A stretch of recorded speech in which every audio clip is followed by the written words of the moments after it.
side and hopefully up to speed soon after. Ada pertarungan 12 pusingan. Ada juga hanya 12 saat. Правильно, наверное, никуда не торопится. А вот и право. KO paling menakutkan dalam sejarah sukan tempur hanya perlukan satu tumbukan tanpa mengambil masa. Fantastique ce qu'il vient de faire, c'est vraiment on le voit au ralenti là. Michael Spinks tiba dengan rekod 31 kemenangan tanpa kalah. Bekas juara berat ringan tidak pernah kalah. Yakin. Dia beritahu dunia dia ada rancangan kalahkan Tyson. Tetapi dia silap. Pertarungan itu berlangsung selama 91 saat dengan Tyson memberikan segalanya terhadapnya. It's Tyson all the way here in round number 1. Vicious shots to the body. Nothing really heavy landing yet, but he's taking them. The uppercut. Body shot. Down goes. Spinks bangun semula. Namun Tyson melepaskan tumbukan kanan yang padu hingga Spinks rebah tidak sedarkan diri. Here comes Mike Spinks in. He leads to the right hand. Down he goes. I don't think you get up from this. Mike Spinks is laying flat on his back. The count is up to 5 and 6 and 7 and 8. He won't be able to do it. It's all over. Mike Tyson has won it. Tyson memadamkan rekod tanpa kalah dalam 91 saat. Tetapi pada 1973, seorang lelaki lain bukan sahaja memadamkan rekod, malah menghapuskan aura legenda itu. Satu demi satu tumbangan. Joe Frazier adalah juara dunia heavyweight yang tidak pernah kalah. Dia kalahkan Muhammad Ali dan dianggap kebal. Namun, George Foreman menjatuhkannya 6 kali dalam 2 pusingan 6 tumbukan padu. A great chance. Stanley used that left hook. Oh, Foreman connected as you heard. And she does. This fight is proving out what some have expected. Is all over Joe Frazier. Frazier is down again. About to end. 2 knockdowns in the first round of Joe Frazier. Down Frazier in the corner. Frazier's knees buckled. He is down in the arena. A quick left from Joe. Another. Frazier is down. Pada jatuhan ke-6, mata Frazier sudah melilau. Pengadil menyelamatkannya. There he goes. Foreman jatuhkan legenda 6 kali dalam 2 pusingan. Tapi David Tua tidak perlukan 6 jatuhan. Malah tidak sampai 6 saat pun. John Ruiz silap apabila berdiri terlalu lama di depan David Tua. Dan itu sahaja yang diperlukan. Pada saat ke-19 pusingan pertama, hook kanan Tua tepat mengenai Ruiz yang terus rebah. Having a reach advantage here. We'll see how he uses it. Tua with a big left hook and Ruiz in trouble. Tua comes right at him. Another big bomb and Ruiz is down. This could over. Tua hanya memerlukan 19 saat untuk menewaskan John Ruiz. Tetapi Alan Green memerlukan masa yang lebih singkat lagi. Pada tahun 2012, warga Kanada Adonis Stevenson digelar Superman hanya ada satu matlamat. Membuktikan tumbukannya antara paling digeruni dalam tinju moden. Di hadapannya ialah Jesus Gonzalez, seorang peninju yang yakin dan datang dengan aspirasi untuk naik dalam division. Namun malam itu, segalanya ditentukan sekelip mata.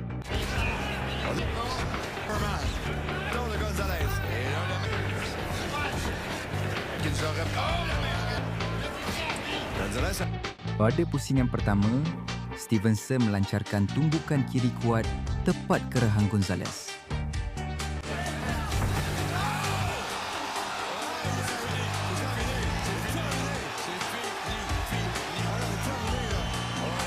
Tumbukan itu begitu dahsyat sehingga Gonzalez rebah ke lantai, tidak sedarkan diri serta-merta. Badannya menjadi kaku sepenuhnya, seperti sebuah patung. Penonton menahan nafas melihat keganasan knockout itu. Pengadil tidak mula kiraan. Tiada apa lagi yang boleh dilakukan. Segalanya huru-hara yang menakutkan. Jenis ini benar-benar menegakkan bulu roma dan membuktikan mengapa Adonis Stevenson dikenali sebagai penghukum di gelanggang. Kedua-dua peninju tiba dengan rekod tanpa kalah dan penuh yakin malam itu milik mereka. 18 saat kemudian, Codrington terbaring tidak sedarkan diri di atas kanvas. Dikelilingi kaki tangan perubatan dan menjalani imbasan City. And he's stunned and he is rocked. Codrington's rolled and left. And it's over. Majalah Ring Magazine mengiktirafnya sebagai KO terbaik 2005. 18 saat untuk menewaskan Codrington. 11 tahun kemudian, keputusan sama. Peninju berbeza. Pengakhiran tetap kejam. Alfonso Blanco tidak pernah kalah dengan rekod 12-0 dan merupakan juara sementara berat menengah WBA. Alfonso Blanco masuk dengan tekad membuktikan segalanya dan dia ada 22 saat untuk membuktikannya. Endam menumbuk rahangnya dengan kanan dan semuanya tamat sebelum penonton sempat bertindak balas. Hassan Endam, fantastique ce qu'il vient de faire, c'est vraiment, on le voit au ralenti là. Tangan kiri Yamanaka dikenali sebagai tangan kiri Tuhan. 6 pusingan, Rojas rasa dia mampu bertahan. そうですか。このパンチです。こっちもですね。ああ、なるほどね。そうなんですね。まあ、当たったら当たらないでも構わない。立ち上がり非常にいいと。ガルチニそうですね。状態ですね。もう少しちちょっと軽いパンチだったんですが、すぐ踏みます。ロハス。ああ、ジャブ。相打ちだったかもしれません。もう一回続けたのは山中です。踏み込んでいきました。うまく当たりません。 Pada 36 saat pusingan ke-7, Yamanaka memasang perangkap. Satu kombinasi kanan-kiri untuk membuka ruang. Kemudian, pukulan hook kiri khasnya hinggap tepat. Rojas rebah, tidak berdaya.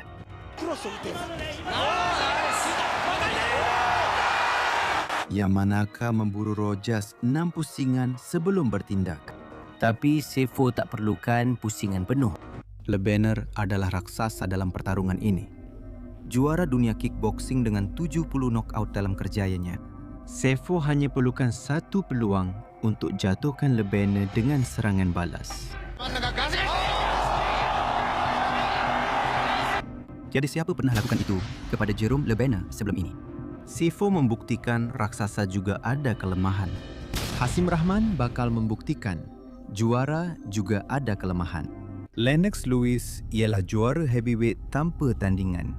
Rahman ialah seorang underdog dengan nisbah 20 lawan 1. Sepanjang 4 pusingan, itulah yang berlaku. Not any real damage.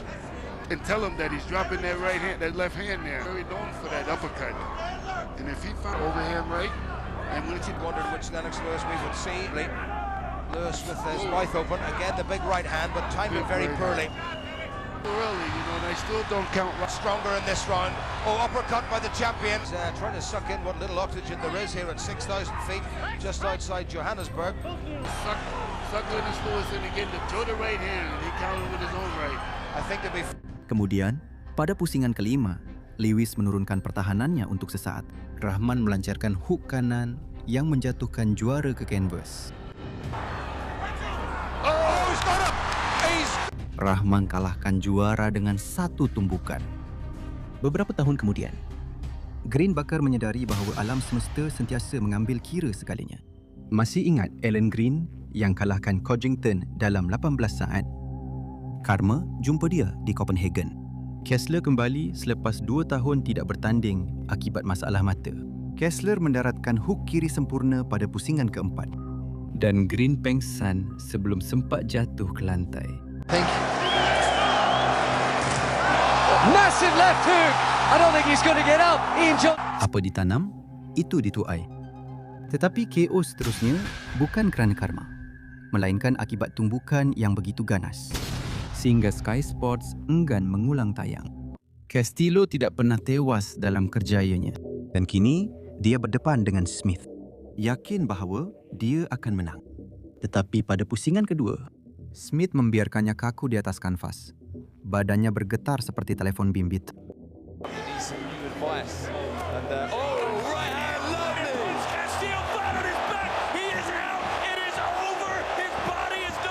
Castillo memerlukan bantuan perubatan dengan segera. Dan juga Frazer Clark. Pertarungan pertamanya adalah perang 12 pusingan yang menghantar kedua-dua lelaki itu ke bilik perubatan. Perlawanan ulangan sepatutnya sama. Tetapi kali ini, ia hanya bertahan 2 minit 28 saat. Satu cangkuk kanan menggegarkan Clark dan satu lagi tumbukan kanan menamatkannya.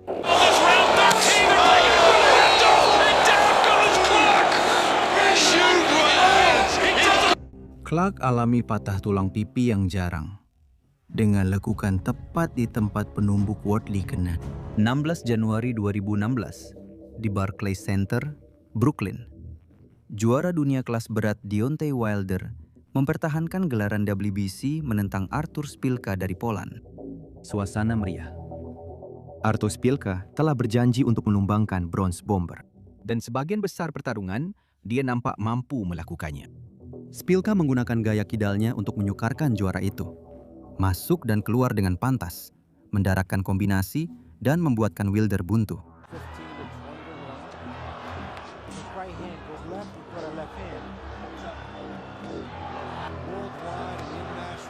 Selama hampir 9 pusingan, Szpilka bertarung dengan berani, memastikan pertarungan sengit dan peminat percaya dia mampu mencipta kejutan.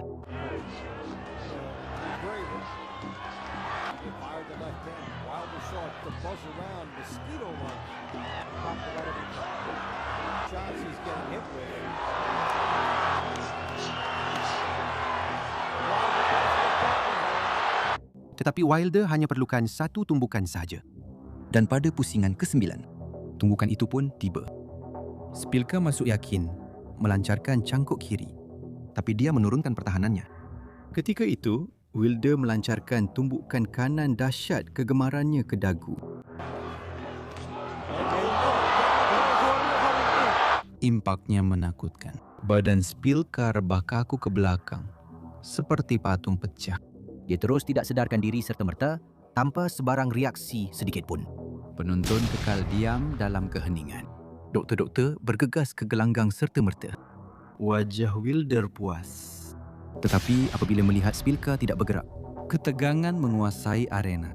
Walaupun Szpilka dibawa keluar dengan pengusung. KO itu bukan sahaja dipilih antara KO terbaik tahun tersebut. Ia juga dikenang sebagai salah satu yang paling menggemparkan dan menakutkan dalam sejarah terkini kategori heavyweights. Kerana bila Wilder mendaratkan tumbukan kanannya, ia bukan hanya tumbukan, tapi hukuman. White telah melalui 4 pusingan dengan aksi terbaik kejayanya dan Povetkin nampak sudah tewas. White hampir merangkul gelaran dunia. Right hand just whipping over the top of it. Enters into punching range. In the last couple of years, he isn't quite the same fighter that fought Anthony Joshua. Debate Dillian White. I think they want him to be patient. Good left into those left to the bodies. Dillian White. The gaps in between his work have grown as he's got to the bodies. Run that gas tank down before he starts to go to work. He said to us the best condition he's been. In my opinion, no need to be reckless. Oh, left uppercut, fantastic. Kemudian, satu pukulan uppercut kiri muncul entah dari mana pada pusingan kelima dan memusnahkan segala yang telah dibina oleh White dalam sekelip mata, meninggalkannya tidak sedarkan diri. Satu pukulan memusnahkan impian White merangkul gelaran dunia. Chisora perlukan 7 pusingan pukulan ke badan agar pengakhiran nampak lebih berbelas kasihan. Yang ini berbeza. Chisora mengambil 7 pusingan untuk mempersiapkan Takam dengan pukulan badan, tekanan dan hukuman. Dan Takam menahan semuanya. Chisora starting to look for the counter there before that flurry attack from Takam. As he finds a good right hand there. Maybe. Or maybe if it's good. And he's hitting Takam with some good body shots. But to maintain the pace, if you're on your back foot, he's always got that punch. He like that shot into tire. He's really stepping on the gas now, picking his punches. He's really looking for the stoppage now. Oh, uppercut as well. And Chisora really needs to start doing something, firing back. He really does. Or he needs to close that gap and hold on because... Pada pusingan ke-8, serangan ke badan memberi kesan dan kombinasi terakhir menamatkannya. Takam tidak mampu bangun. Chisora menghancurkan Takam satu demi satu. Petrosyan dianggap tidak dapat disentuh sebagai salah seorang kickboxer yang paling sempurna. Secara teknikalnya sangat hebat. Tiada siapa pernah menumbangkannya. Kemudian, Risti melancarkan satu tumbukan kanan yang tepat pada masanya, yang tidak disedari oleh genius itu. Dan itulah pengakhiran bagi Petrosyan. Walked into that right hand, but Risti drops Petrosyan with the left. Risti membuktikan bahawa kesempurnaan juga ada kelemahan. Kesedaran Santos tamat dengan gerakan seolah diambil dari permainan video. Beberapa saat sebelum pusingan kedua tamat, Santos marah. MVP menanti. Hanya satu lutut terbang tepat ke muka dan Santos rebah kesakitan. Lose off the liver shot. It can come back. Lutut terbang MVP memang dahsyat. Tubukan kiri San lebih teruk, walaupun Joyce nampak dia tetap tak dapat halang. Balogun masuk dengan penuh keyakinan dan Gassif masuk dengan satu tumbukan yang menjatuhkannya ke kanvas pada pusingan kedua.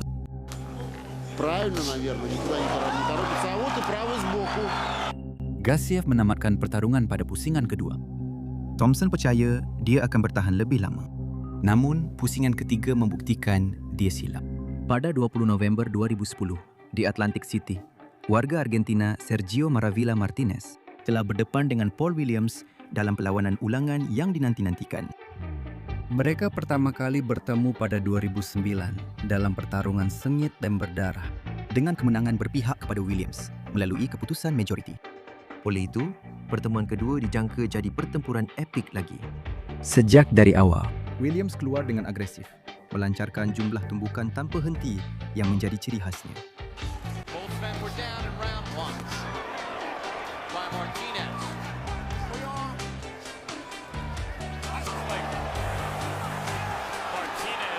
Martinez pula kekal tenang. Pertahanan rendah membuatnya nampak yakin dan berbahaya. Menunggu saat yang tepat untuk melakukan serangan balas.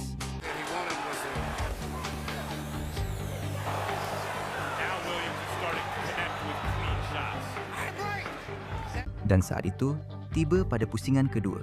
Williams melepaskan jab cuai, lalu membuka ruang dalam pertahanannya. Maravilla melihat peluang, berpusing dan melepaskan hook kiri yang sempurna tepat pada waktunya.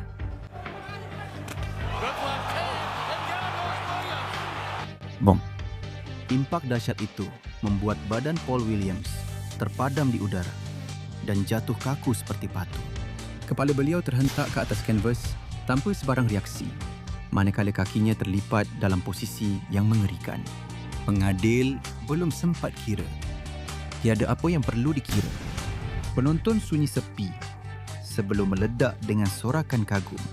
Williams tidak bergerak beberapa minit, menambah dramatik suasana itu.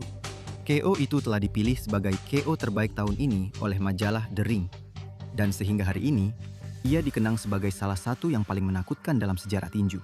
Sergio Maravilla Martinez bukan sekadar menang perlawanan semula itu.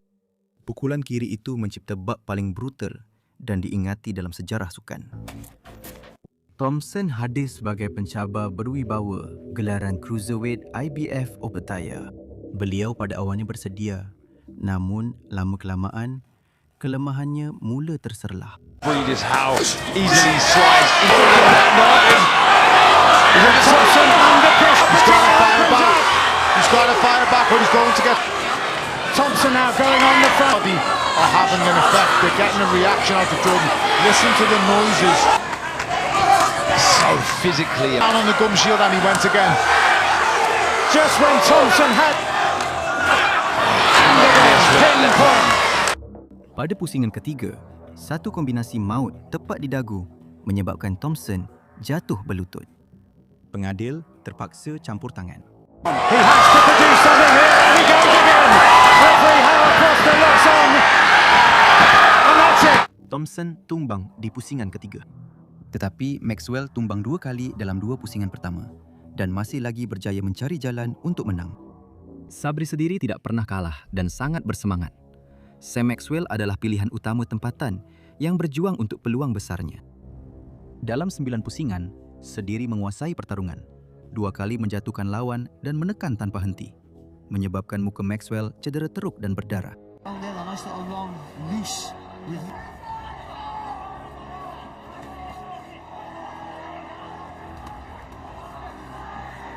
Good work again from Sediri. Switched it and say a very flawed performance. Good right hand there for Sediri. Oh, good shot there. Good shot. Sediri terlalu yakin hanya beberapa saat sebelum tamat. Kemudian, hanya tinggal beberapa saat sebelum tamat pusingan ke-10. Maxwell melancarkan tumbukan kanan yang terdesak.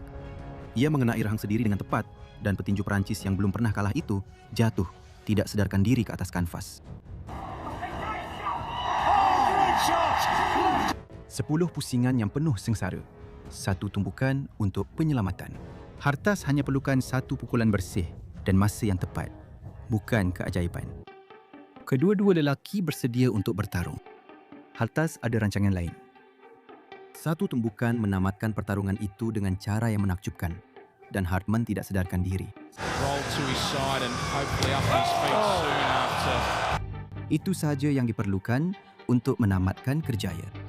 Menghancurkan mitos atau mengubah hidup seseorang selamanya.